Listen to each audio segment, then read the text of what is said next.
Hello and greetings to everyone who watched this presentation video, especially to my examiner for this FYP, Dr. Iwandi Hipni. My name is Dellon Brunnie. My metric number is 69486 I'm from software engineering course.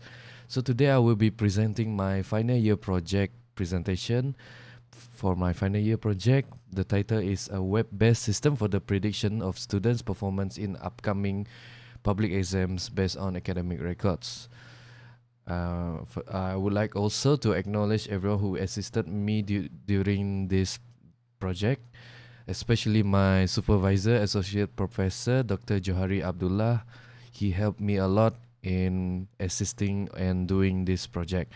So let's get into it. So for the contents of this for today's presentation is introduction, implementation, web dev, demo, and conclusion.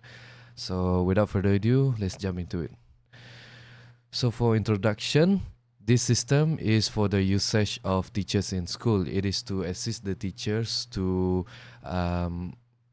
predict the students' result based on their based on their previous academic records. It is significant for the evaluation of their students' performance. It is to help also to cater for the teachers' teaching calendar or what we call pembelajaran dan pengajaran takwim. In conjunction to that, it is also to digitize the Malaysian education system as we move forward towards the Industry 4.0. So problem statements. For this problem statements that has been identified in this project is it is manually calculating and estimating students' result based on past result is both tiring and lowers the accuracy of the results. And second, unable to cater to and analyze a large number of students' expected results. And finally, lack of localized system that is able to predict exam results in this context. Of course there is solution to those problems. The solutions are the objective of this project, which are to design and develop a web-based system that will predict the students' result of the upcoming exams, and to create a system that assists teachers or lecturers in teaching and expecting result from specific students, and also to make the system available offline for schools who have low connection of internet. Next, we have the implementation. So first of all, of course, we need to install and configure the system components. So for this system to work, and in terms of development, I installed RapidMiner, configure Python, and all those web dev languages such as PHP, CSS, HTML in Visual Studio Code, and install XAMPP Control Panel for the database for MySQL. So we move on for the prediction model. So it is split into 6: data preparation, data split, comparison of algorithm, building the model, evaluation, and lastly deployment. So for data preparation, the data set is obtained from kaggle.com, and in this project, it was initially planned to obtain the data set from schools, but due to constraints and the teachers are unable to agree upon giving the data set due to privacy, and the teachers are not agreeing to give the data set of the results. So as a result, I obtained it from Kaggle and provided by the author name of username Vignesh, and in that data set, it consists of 1,000 student marks, and also in that dataset, the subject includes mathematics, physics, chemistry, and their results for it. So we move to data split. Data split here means splitting the data into testing set and training set. In this project, it has been used 0.6, 0.4, which means 60% of the data will be used for training set and 40% of the data will be used for testing set. What does this mean? The training set is used for the model, which helps it discovers the patterns and connections in the data. Meanwhile, the testing set, on the other hand, is used to evaluate how well in the trained model perform on fresh and untried examples, giving important insights into its capacity to generalize beyond the training data. So based on this image here, The data split is 0.6 and 0.4 as I mentioned before.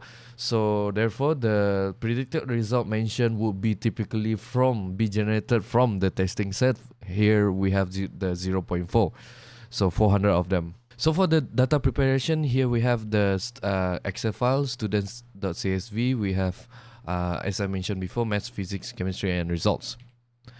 So comparing the algorithm, before that, this is a image generated by RapidMiner that compares the algorithms and available that is used. The parameter is accuracy, standard deviation, gains, total time, and training time. And the model, here we have naive Bayes, linear model, regression, and whatnot. For this project, I have chosen to use random forest in this case. The advantage, it examines variety, interpretability, resistance to overfitting, and computing efficiency of random forests may all be used to justify why I choose it over decision tree and gradient boosted tree. Random forest also offers a trade-off in terms of robustness and efficiency, making it more favorable to be selected in some cases. In this case, even if other algorithms such as decision tree and gradient boosted trees may show superior accuracy. Hence, why the random forest, even though it doesn't have the highest accuracy, it is, as I mentioned, why it is selected there. So next we have model building. It is split into 6: basic preprocessing, feature engineering and model, transform and scoring data, assessment, production model, and process model. So in this model building, RapidMiner, it has the operators that operates in certain parameters that is used to process all and train and also making the model. So here we have the basic preprocessing. As an example, these 3 operators here: load process data, create validation set, and basic feature engineering. So in this operator, it has also operators inside it. As an example, in the operators load and process data, it has all of these operators, the functions in the figure. So let's take an example, create single row. So this operator, it creates a single row version of the data which can be used in the deployments.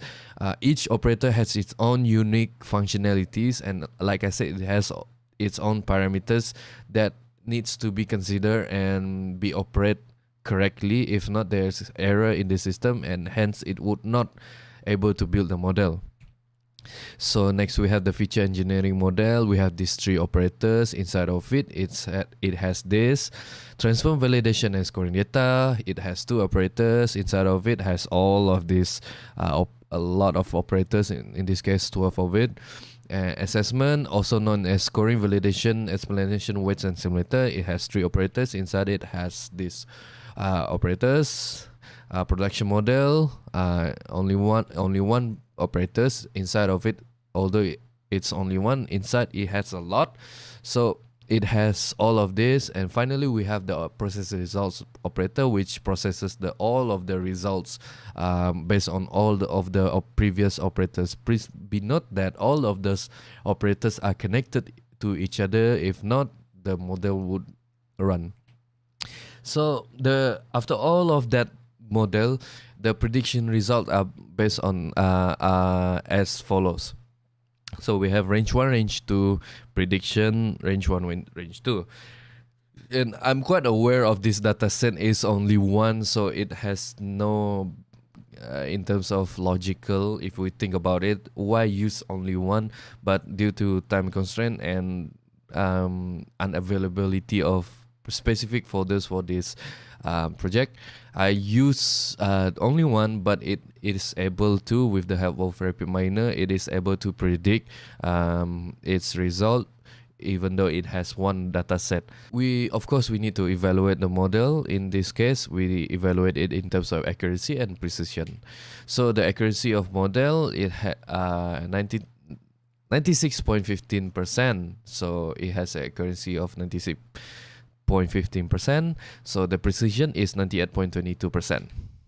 So for the deployment, RapidMiner auto model deployment, it has th- that function which it auto deploys into the system, and it is time and effort saving, so that it is very seamless transition to practical application. Means that when we build the model and we deploy it, we don't need to build another one just to.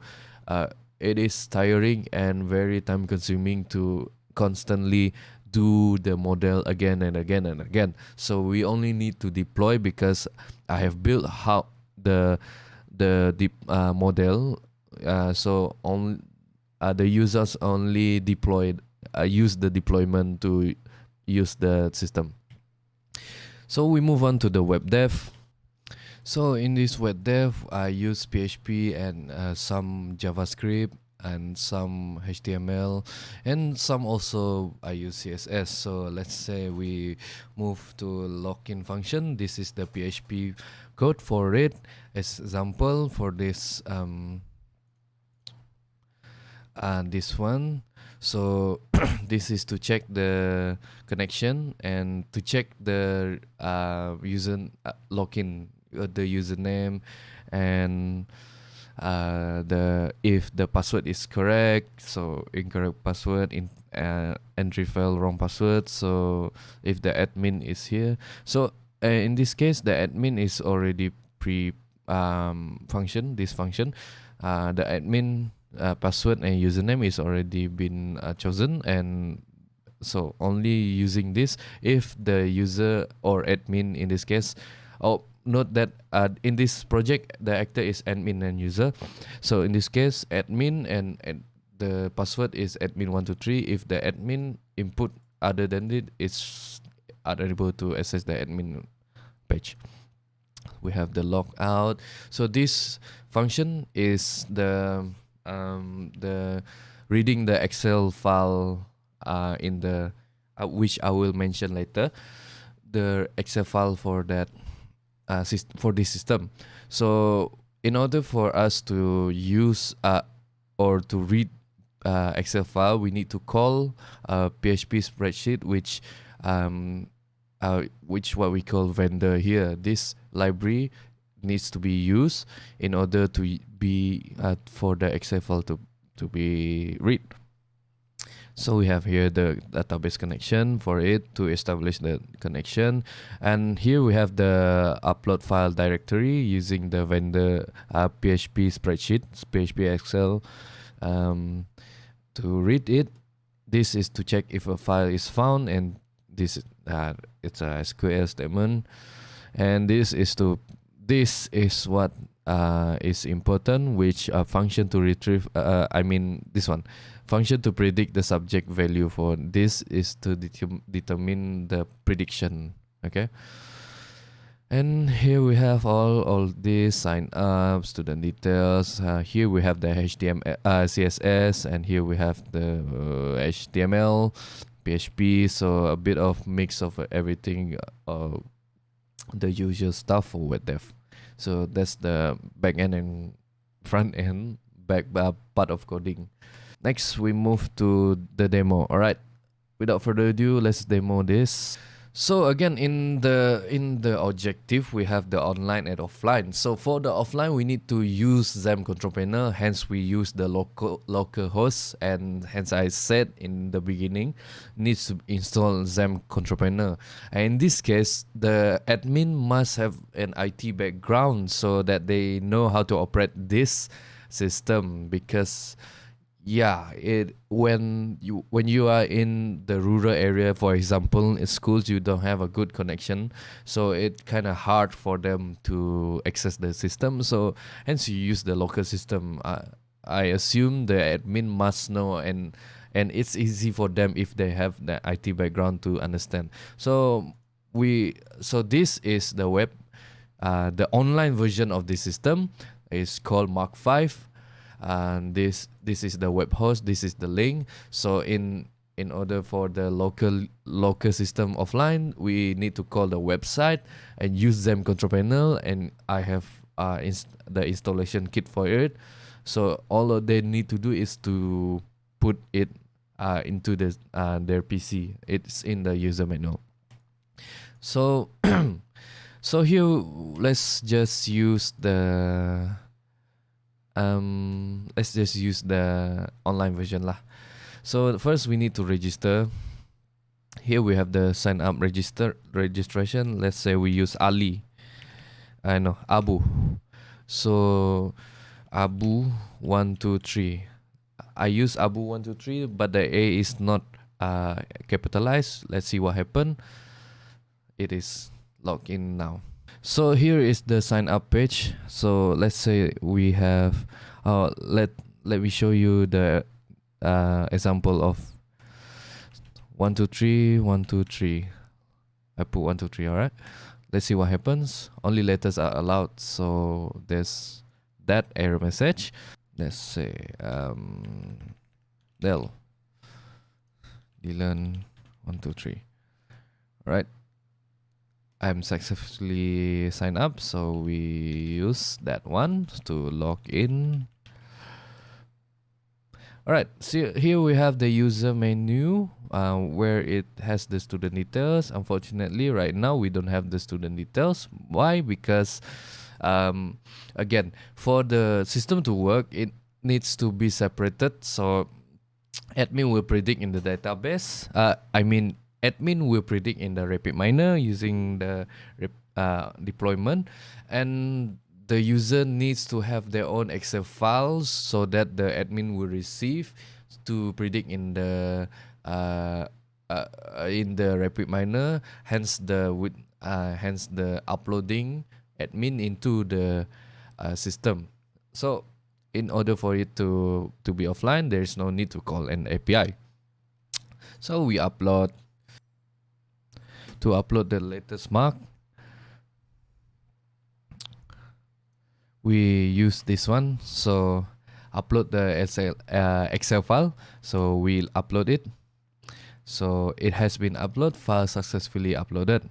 So yeah, but unfortunately it has not able to use this because the admin haven't uploaded the predicted one. So we log out first. We enter as admin.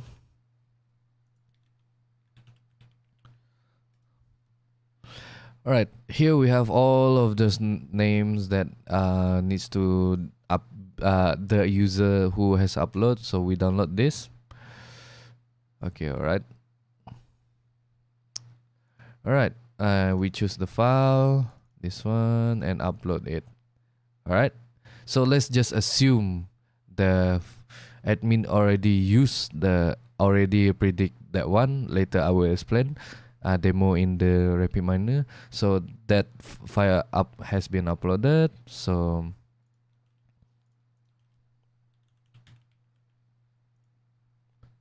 right. So let's say the number is chemistry. Student ID 23. It predicts this. So it fails, and predict the math one. Predict the physics. All right. Fail, and we need to predict overall. This is the report. Based on the predicted amount, the student has failed at least one subject. Alright, that's all for the website part of it. So next we have the demonstration for RapidMiner. So for the RapidMiner, we need to load the data first in the specific parameters. Yeah, this one, this file. So here we have the ID result, chemistry and whatnot. Enter, and then you need to select to store the data. Let's just say you have mark 5 example. Finish. So we predict the result, and we press prediction here. Next, press next, and we turn it into classification. We press next. Here we have the data cleaning. So if the quality is not good, which has the status right here, so we don't select it, so we put it next. So here the models are available for that specific table. So we only need to use random forest because I have chosen that, and we wait for the model to be trained. And here we got the uh, the model. Here we have the random forest model that has been trained. So we move here to prediction. We export the file. So export the file, we must use Excel file only because the system can only read that one. So let's say we put it